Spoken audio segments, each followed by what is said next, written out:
నహ్మదుహు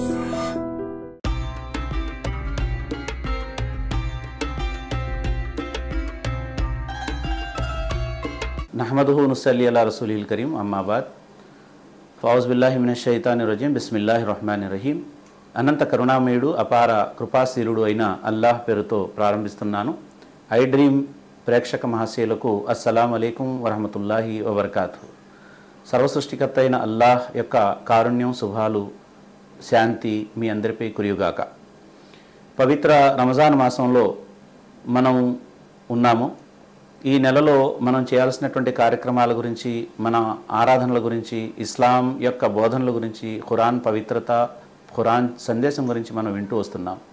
అయితే రంజాన్ మాసాన్ని పురస్కరించుకొని ప్రత్యేకించి ముస్లిం సోదర సోదరీమణులకు ప్రత్యేకించి చెప్పేటువంటి విషయం ఏమిటంటే, 4 ప్రాథమిక విషయాలు ఉన్నాయి రంజాన్ని పాటించే విషయంలో, ఉపవాసాలు పాటించే విషయంలో. ఈ 4 ప్రాథమిక విషయాల్ని మనం తప్పనిసరిగా గుర్తుపెట్టుకోవాలి, వీటిని పాటించే ప్రయత్నం చేయాలి. మొదటిది ఏమిటంటే, రంజాన్ మాసాన్ని రంజాన్ కోసమే కేటాయించాలి.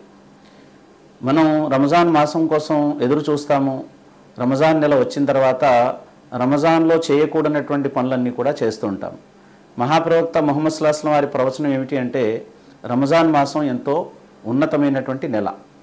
ఈ నెలలో ప్రతి చిన్న సత్కార్యం కూడా ఒక విధిగా, అంటే ఫర్జ్గా నిర్ణయించబడుతుంది.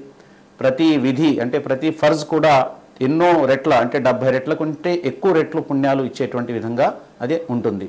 మరి అలాంటప్పుడు ఈ నెలను మనం దైనందిన జీవితంలో ఎలాగైతే రోజులు గడుపుతుంటామో అలా వృధా చేయకుండా ఈ నెలను ఒక ప్రత్యేకమైనటువంటి నెలగా, ప్రతి సెకను కూడా విలువైనదిగా గుర్తించి మనం ఈ నెలను ఉపయోగించాలి.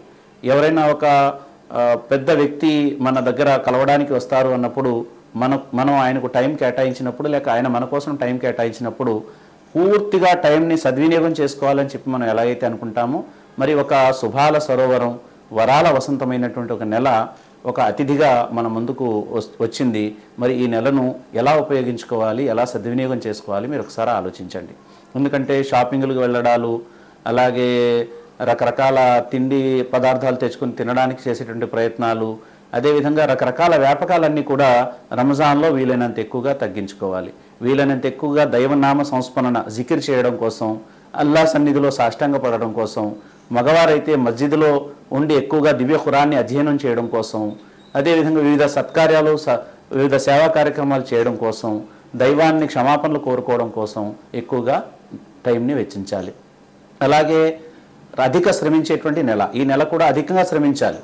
ప్రతి నెల కూడా, ప్రతిరోజు కూడా మనం రోజుకు 16 గంటలు 14 గంటలు శ్రమిస్తే ఈ నెలలో మనం ఇంకా ఎక్కువగా శ్రమించేటువంటి విధంగా తయారు చేసుకోవాలి ప్లానింగ్.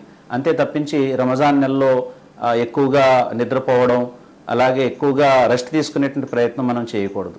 రంజాన్ నెలలో అత్యధికంగా శ్రమించాలి. మీ అందరికీ తెలుసు, మహాప్రవక్త ముహమ్మద్ సల్లల్లాహు అలైహి వసల్లం వారి కాలంలో రంజాన్ నెల మొదటి నెల ఎలా వచ్చింది అంటే బద్ర్ సంగ్రామ సమయంలో వచ్చింది. మరి బద్ర్ సంగ్రామంలో 313 మంది సహబాలు, విశ్వాసులుంటే 1000 మందికి పైగా తిరస్కారులు ఉన్నారు.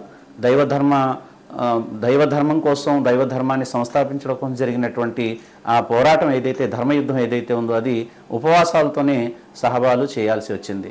మరి అలాంటప్పుడు మనం ఈ నెలను అధికంగా శ్రమించేటువంటి, అధికంగా కృషి చేసేటువంటి నెలగా ఉపయోగించాలి తప్ప ఎక్కువగా నిద్రపోవడం, అలాగే ఎక్కువగా సమయాన్ని వృధా చేయడం అనేటువంటి పని నుంచి దూరంగా ఉండాలి.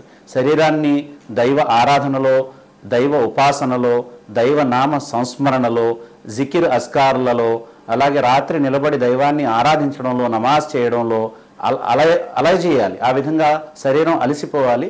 ఆ విధంగా దైవంతో మన సంబంధాన్ని కలిగి ఉండాలి. కనుక అధికంగా శ్రమించేటువంటి నెల ఈ నెల.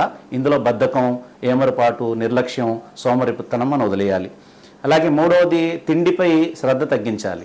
ఎందుకంటే మనం చూస్తూ ఉంటాం మీడియాలోగైనా, లేదంటే బయట కూడా చాలా చర్చ ఏం జరుగుతుందంటే, రంజాన్ వస్తుంది హలీం తిందాం రండి, రంజాన్ వస్తుంది గంజి తాగుదాం రండి అని చెప్పి విపరీతమైన ప్రచారం జరుగుతూ ఉంటుంది. అంటే రంజాన్ను హలీంల నెలగాను, గంజి నెలగాను మార్చేసాం మనం. వాస్తవానికి రంజాన్ అనేది తిండిని తగ్గించేటువంటి నెల. ఈ నెలలో మనం సాధారణంగా తినేటువంటి తిండి కంటే మరింత ఎక్కువగా తిండిని తగ్గించే ప్రయత్నం చేయాలి.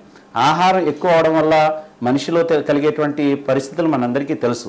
అలాంటప్పుడు ఆహారాన్ని మితంగా తీసుకోవడం ఏదైతే ఉందో అది దైవం పట్ల అంకిత భావంతో ఆరాధించడానికి మనకు అది దోహదపడుతుంది. అలాగే మనోకాంక్షల్ని అదుపులో పెట్టుకోవడానికి కూడా అది దోహదం చేస్తుంది. కాబట్టి తిండి విషయంలో మనం మితంగా ప్రవర్తించే ప్రయత్నం చేయాలి. సెహరీ చేసే విషయంలో కూడా ఆహారం తగ్గించి తినాలి. ఇఫ్తార్ సమయంలో కూడా ఆహారం తగ్గించి తినాలి. అల్పాహారం, చాలా స్వల్పంగా అరిగేటువంటి ఆహారం తింటూ హుషారుగా ఉండి ఉపవాసాన్ని పాటించే ప్రయత్నం చేయాలి. అంతే తప్ప ఎక్కువ తినడం వల్ల నిద్ర వస్తుంది, సెహరీ చేయగానే నిద్రపోయాము, ఆ తర్వాత మధ్యాహ్నం 1 గంట వరకు నిద్రపోతూనే ఉండి మధ్యాహ్నం లేచాము, మరలా మధ్యాహ్నం నమాజ్ చదువుకుని మళ్ళీ నిద్రపోయి ఇఫ్తార్ వరకు లేచాము అంటే అలాంటి ఉపవాసం ఉండడం వల్ల లాభం ఏముంది?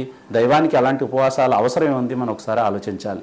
కనుక తిండికి సంబంధించిన విషయంలో మహాప్రవక్త ముహమ్మద్ సల్లల్లాహు అలైహి వసల్లం వారి సాంప్రదాయాన్ని మనం తప్పనిసరిగా పాటించాలి. అదేమిటంటే ఒక కడుపును 3 భాగాలుగా చేసి ఒక భాగం ఆహారానికి, ఒక భాగం మంచినీళ్లకు, ఒక భాగం గాలికి మనం ఖాళీగా ఉంచాలి. అంతే తప్పించి పీకదాకా తినేటువంటి ఏదైతే అలవాటు ఉందో అది తిండిపోతుల అలవాటు, అది ధర్మంలో లేదు, దాన్ని మనం విడిచిపెట్టాలి. అలాగే ఎవరైతే ఆకలితో ఉన్నారో వాళ్ళ ఆకలి తీర్చడానికి మనం ప్రయత్నం చేయాలి. కనుక మనం కడుపు నిండా భుజించినప్పుడు ఎదుటివారి ఆకలి మనకు తెలిసే అవకాశం ఉండదు.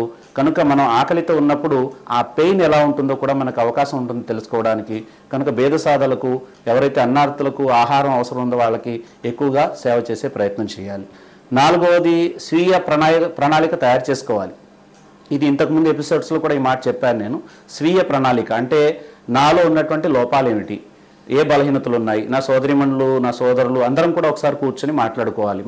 మనతో మనం మాట్లాడుకోవాలి.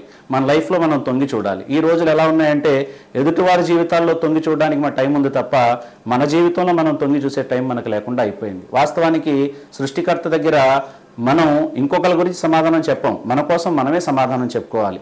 కనుక ముందు మనల్ని మనం సంస్కరించుకునే ప్రయత్నం మనం చేయాలి. అప్పుడు ఏం చేయాలంటే మనం కూర్చొని మనలో ఉన్నటువంటి లోపాలని లిస్ట్ అవుట్ చేసుకుని వాటిని దూరం చేసుకునేటువంటి ప్రయత్నం జరగాలి. నేను ఖురాన్ నాకు ఈ 4 సూరాలే వచ్చు, కానీ ఇక నుంచి నేను ఈ రంజాన్ నెలలో ఇంకో 10 సూరాలు నేర్చుకుంటాను. ఖురాన్ అనువాదం చదవలేదు, ఇన్షాల్లా ఈ రంజాన్ నెలలో అనువాదం చదివి ఖురాన్ని పూర్తి చేయడానికి ప్రయత్నం చేస్తాను. ఖురాన్తో నా సంబంధాన్ని కొనసాగిస్తాను.